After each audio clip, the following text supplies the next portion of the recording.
Hey there and welcome back to Cosmic Crypto. In this video we're going to be talking about Ethernity, ERN. Now that's a good move. Let's go.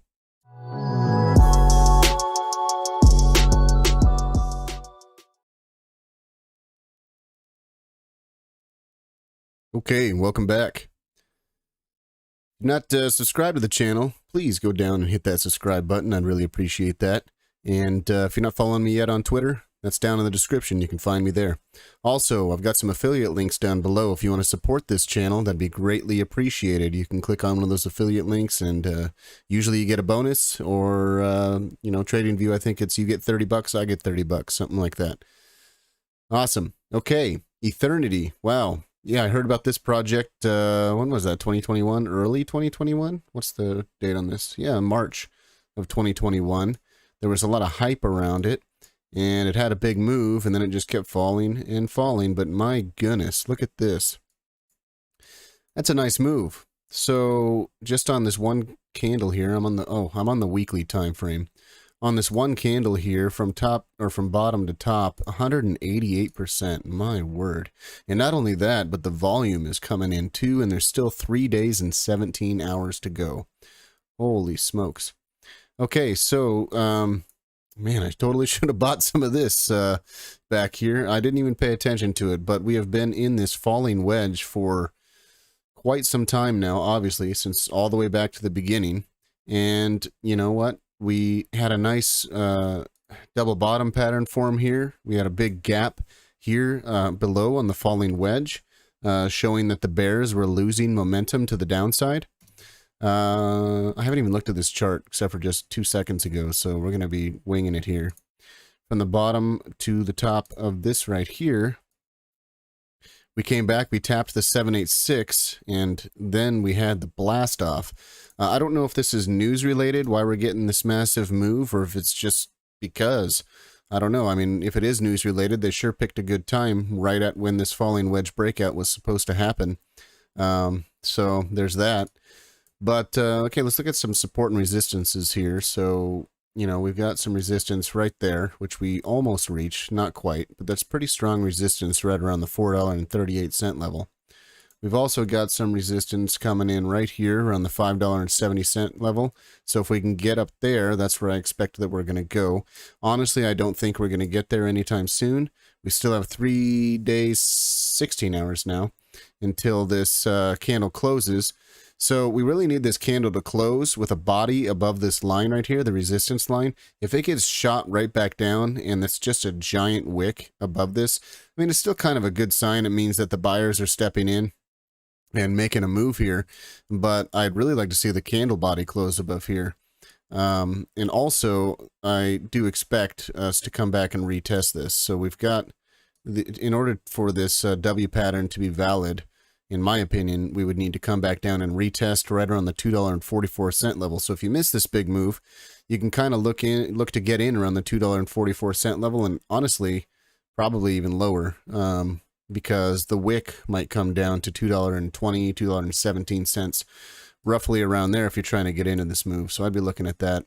If you put a Fibonacci from bottom, and let's say that's the top right there, that would bring us all the way back down to either the 618, which I think is most likely. If this is, in fact, not a fake out, I do expect the 618 to get tapped, which would also line up perfectly with the previous resistance, you know, at least within the next couple of weeks coming back down there. And then if you got a nice wick off of that 618 and brought us back up and holding this previous resistance right here as new support at the $2.44 level, that'd be great as well. So let's go ahead and zoom in a little bit now. Oh, also, yeah, I don't know if I mentioned the volume's fantastic, but also the braid filter on the weekly just got it's an okay histogram right here. It's a starting histogram, I guess you can say. I'd like to see the next week get a higher one and continue on. Also, the RSI broke above the 50. So, yeah, I do expect a drop coming here pretty soon. This might be the top right here. The wick is forming right here. So I do expect us to come back down to retest down here. So if you didn't get in, don't FOMO into this thing just yet. Because, I mean, you already missed the massive move from bottom to top, 188%. expect a retrace to happen. Okay, let's go down to the daily and see what's going on here. So, well, I mean, yeah, this is good. So we've got 16 hours left basically on this daily. Our braid filter is getting a larger histogram here, which is good, but look at, we are totally overbought here on the RSI. We are sitting at 86, 87-ish on the RSI. So yeah, this is definitely going to come back down and retest some stuff. We're breaking above the 200 EMA right here, which is a good sign. If we can hold above the 200 EMA, that'd be fantastic, actually, but I don't think that's going to happen.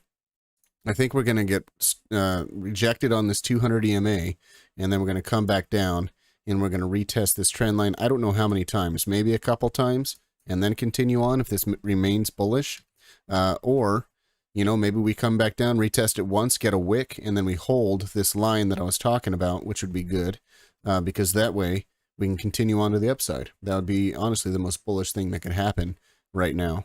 I don't think it'd be super bullish if we just kept going higher, because that just is going to, you know, the RSI is going to get totally overextended, then we're just going to have a massive crash. So for this to be a healthy move, probably tomorrow or even today, you know, well, probably tomorrow, you know, having us come back down to retest this area would be the most bullish scenario, in my opinion.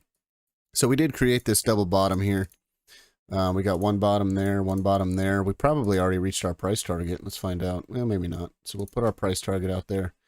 And nope, not quite yet. So the price target would get us up into, you know, this range right here, and also get us above the 200. So, I mean, that would be pretty solid. If we came back down, did a retest, came up, broke above the 200, you know, with a strong break, retested the 200, came back up, got rejected, you know, danced around here, got into this range right here, kind of like we had a range, as you can see here, and maybe we dance around here a little bit, allow the RSI to cool off, come back, you know, down in this area right here, and then continue on to the upside. You know, the price target for this entire move would bring us all the way back at previous all-time highs, right around, oh my word, I might have to buy some of this on this pullback here. Right around $68 is something that we're looking at.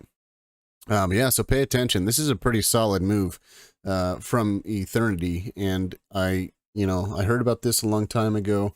I should have, well, I'm glad I didn't buy in at the $68 range, but right now, I mean, and actually right at this double bottom, this, once we saw this gap forming in here in this falling wedge, that kind of told me, plus the Fibonacci came back down to the 786 and it held, that would have told me, if I was paying attention to this, that this area right in here would have been your best buy opportunity.